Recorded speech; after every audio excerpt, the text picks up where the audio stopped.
தி Lord. இன்றைய பலப்படுத்தும் வார்த்தை ஆதியாகமம் 12வது அதிகாரம் 2வது வசனம். Genesis chapter 12 verse 2.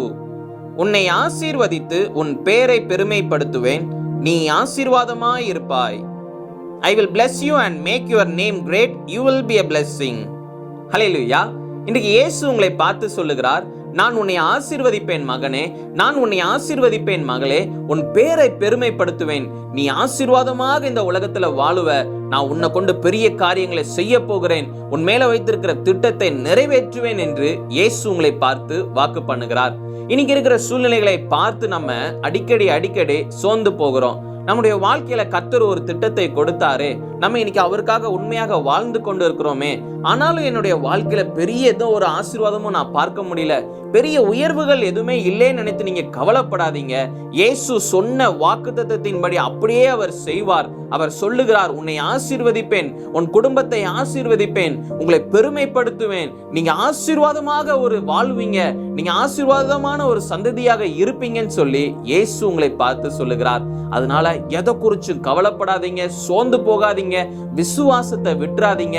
இயேசு நிச்சயம் உங்களை ஆசீர்வதிப்பார், நிச்சயம் உங்களை கொண்டு பயன்படுத்துவார், ஊழியத்திலையும் கொண்டு பயன்படுத்துவார், இந்த சமுதாயத்திலும் எல்லா காரியத்திலையும் கர்த்தர் உங்களை கொண்டு பயன்படுத்துவார். நீங்க ஒரு ஆசீர்வாதமான ஒரு பாத்திரமாக இருப்பீங்க.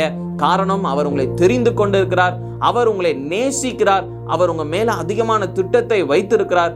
நிச்சயம் அவர் நிறைவேற்றுவார், உங்களை ஆசீர்வதிப்பார். நம்ம எல்லாரும் கண்களை மூடி செபிக்கலாம். எங்களை நேசிக்கிற நல்ல தகப்பனே, எசப்பா, பிள்ளைங்க இந்த நாள்ல சோர்ந்து போயிருக்கிறாங்க, அடிக்கடி ஆண்டவரை கவலைப்படுறாங்க, விசுவாசத்தை இழந்து போய் நிற்கிறாங்க. ஆண்டவரே எசப்பா, நீங்க பிள்ளைங்களுடைய வாழ்க்கையில ஆண்டவரே ஒரு பெரிய மாற்றத்தை உருவாக்குங்க, பிள்ளைங்களை ஆசீர்வதிங்க, உயர்வுகளை கொடுங்க.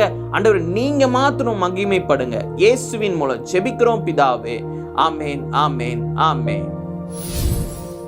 ஒரு நாளும் விசுவாசத்தை விட்டுறாதீங்க. இயேசு நிச்சயம் உங்களை ஆசீர்வதிப்பார். நீங்க ஆசீர்வாதமான ஒரு பாத்திரமாக இருப்பீங்க. கொஞ்ச நாள் காத்துருங்க.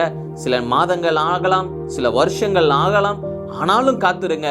இயேசு உங்களை உயர்த்துவார், உங்களுடைய பேரை பெருமைப்படுத்துவார், நீங்க ஆசீர்வாதமாக இருப்பீங்க. God bless you. Have a joyful day.